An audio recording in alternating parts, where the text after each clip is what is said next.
Today we're going to talk about gourmet cooking in the wild. My name's Larry King and I run a camping service out of Red Feather Lakes, Colorado. And I've learned a few things about camping, and that's that I like to stay dry, I like to stay warm, and I like to stay fed. So today we're going to be talking about staying well fed, okay? And what do we need for successful cooking in the wild? In my opinion, it's the same thing as cooking at home. The key is really planning and preparation, okay? So these are a couple of the things that I'm going to demonstrate for you. Cooking a country breakfast, some shrimp tacos, and chicken and biscuits. And with each one of those, there's some things that I can do ahead of time. The shrimp tacos, very little can I do ahead of time. Everything's got to be chopped fresh, except for I do have a chipotle sauce that I add to that. And the chicken and biscuits, we can strip the chicken and season it, and again do a dry mix for the biscuits. Most tent campers use the campfire to cook over and like a Coleman propane stove. But in that campfire, again, with proper planning, you can make some gourmet dishes.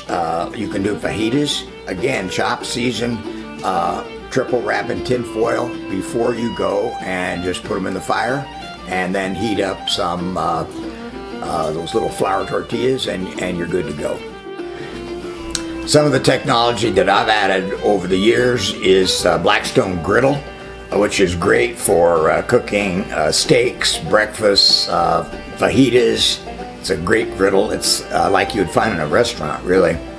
And the old Dutch ovens. In fact, in the wintertime, I bring these down into the basement, and I oil them, and my wife gets jealous. She said I spend too much time with my Dutch ovens. Okay, let's look at that country breakfast. I know you're thinking this is too much to eat, but you burn a lot of calories when you're camping.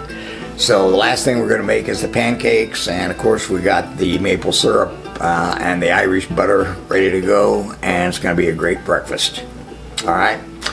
So now later on we're going to move on to lunch, and we're going to have shrimp tacos. We've done our chopping again ahead of time at camp. The key here is just cook them quick.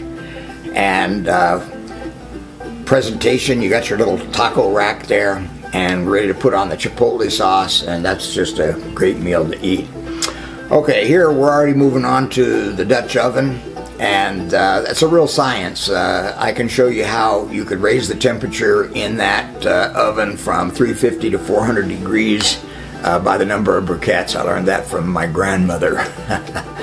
Okay, so now let's take a peek at what we got here, and it's to die for. Okay, so if there's any way that I can help you, if you're interested in camping out of Red Feathers, you give me a call. I'd love to help, and I hope you enjoyed the video.